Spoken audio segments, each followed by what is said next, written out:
Good morning, friends. My name is Chitresh Kapoor, and welcome to Borders and Beyond. Today, we are going to talk about Operation Sindoor.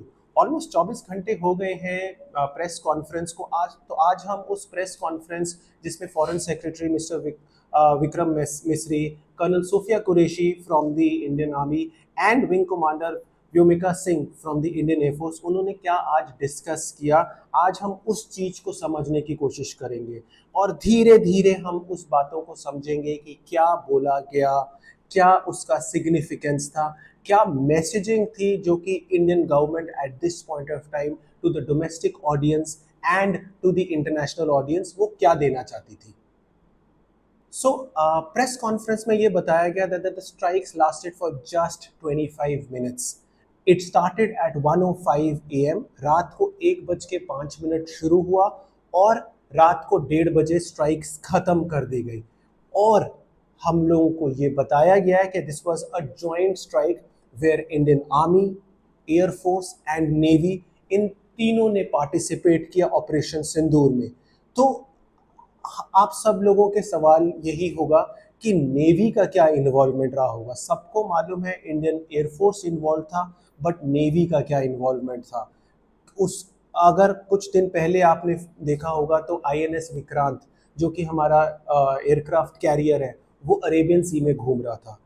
और जब एक aircraft carrier घूमता है तो it is like a lion, वो अकेले नहीं घूमता। उसके पास उसकी फ्रिगेट्स होती हैं, उसके पास डिस्ट्रॉयर्स होते हैं, उसके पास ड्रोन्स होते हैं, उसके साथ सबमरीन्स हैं। It is almost like a floating city. India के पास at this point of time रफली मिनिमम टू तो है ही हमारे पास एयरक्राफ्ट कैरियर्स, तीसरा अभी हमारा बन रहा है। और उससे जो एक डोमिनेंस होती है कंट्री की पावर जो कि नेवी से दिखती है, वो that is at another level.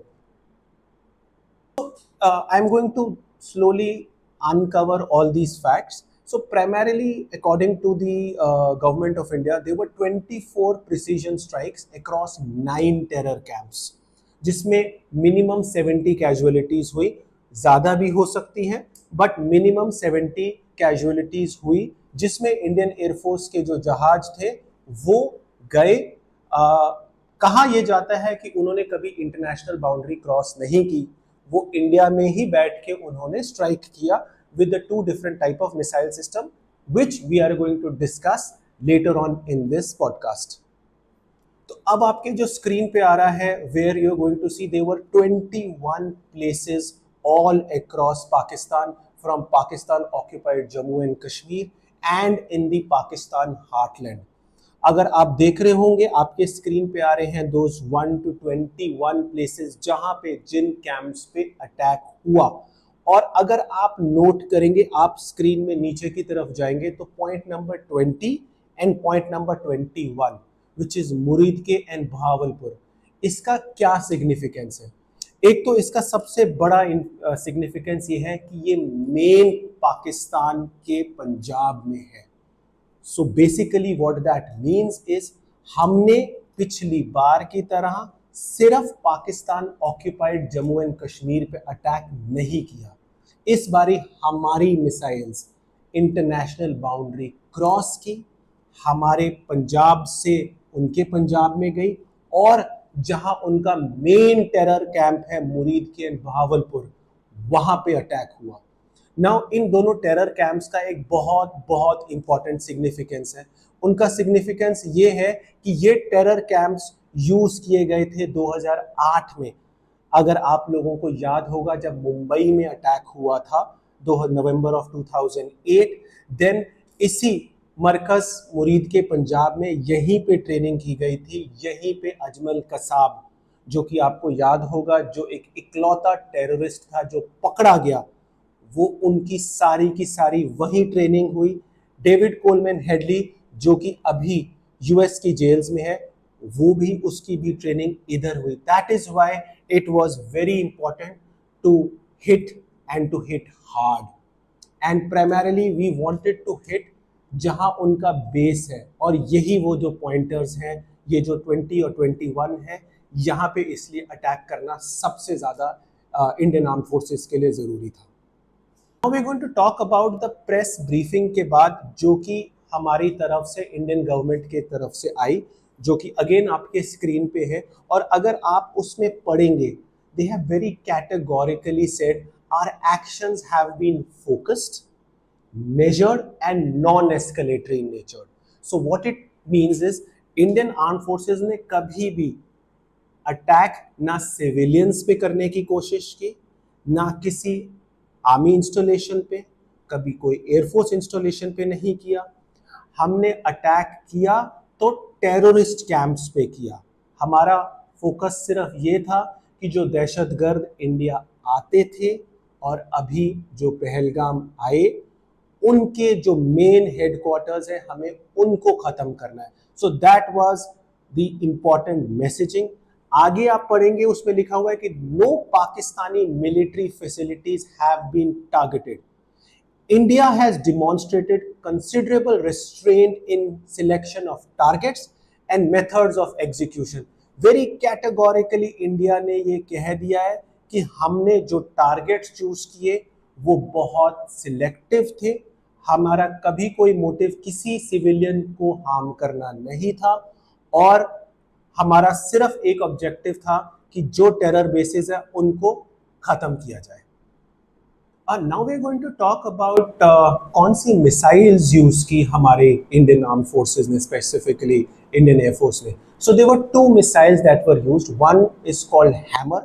Now Hammer is a missile जो कि राफेल में भी लग सकती है, तेजस में भी लग सकती है, सुखोई 30 में भी लग सकती है। It's got an accuracy of 10 metres. So what that means is कि कहीं पे भी टारगेट किया, 10 मीटर की रेंज में, which is accuracy of almost 99.99%, वो वहां जाके अटैक करके ही आएगी। And the biggest advantage of hammer missile system is it is fully autonomous and it is completely unaffected bye jamming.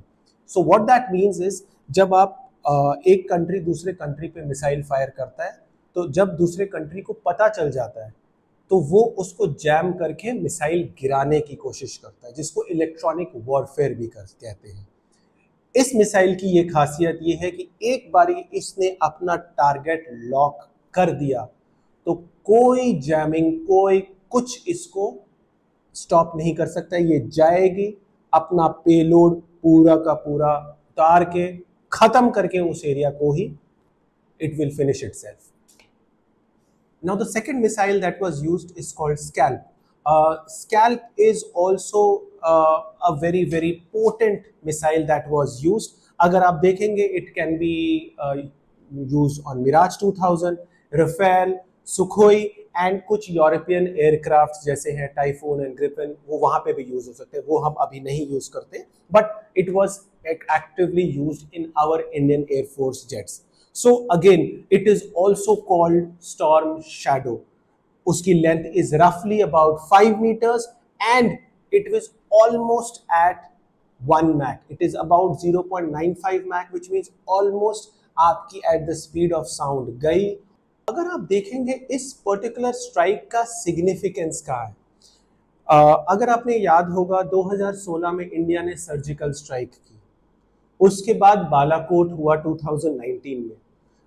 India में भी जो बहुत सारे पॉलिटिकल पार्टीज थी, फॉर देयर ओन रीजंस, किसी ने सर्जिकल स्ट्राइक को फर्जिकल स्ट्राइक कह दिया, किसी ने बालाकोट को कह दिया कि अरे भाई कुत्ते मार के आ गए, बिल्ली मर गई, कौवे मर गए, पेड़ गिरा के आ गए।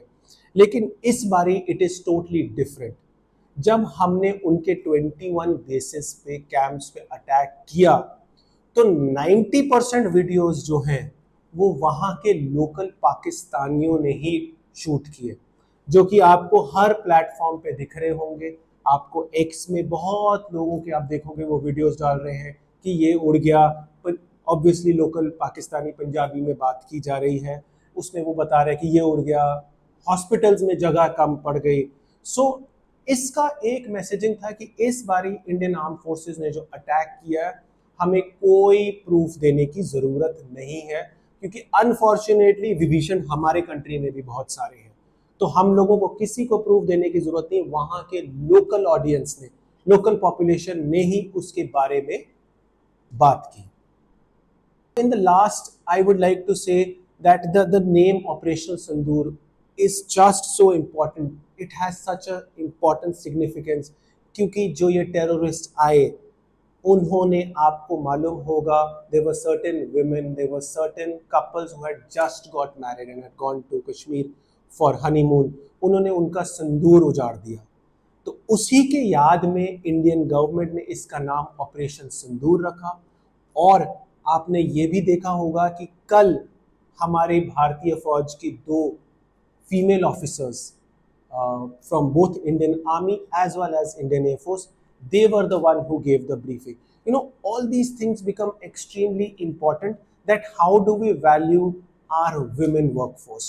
And slowly but surely, पहले एक टाइम था 10 साल पहले, 15 साल पहले, when Indian women were not as actively involved in Indian armed forces, but times have changed. This is a new India.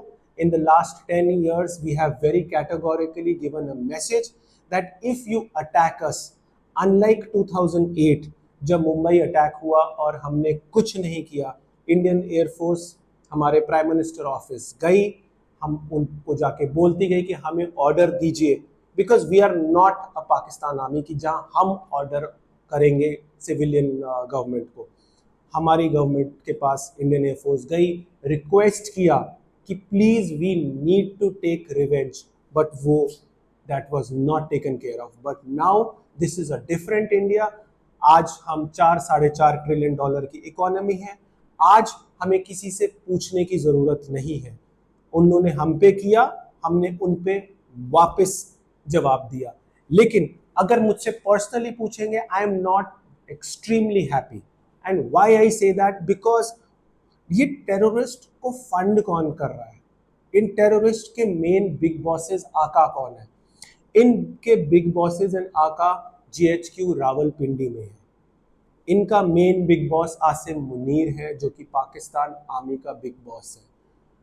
हमें जब तक पाकिस्तान आर्मी के बिग बॉसेस को अटैक डायरेक्टली नहीं किया, ये टेरर फैक्ट्री इनकी कभी नहीं रुकेगी. ऑफिशियली 20,000 मदरसाज है पाकिस्तान में, और एक मदरसे eight this point of time minimum 10 to 20 लोग आते हैं. तो आप 3 से 4 लाख टेररिस्ट की बात कर रहे हैं हर साल. तो हमें मेजर जो इनके बिग बॉसेस हैं वहां पे हमें अटैक करना है.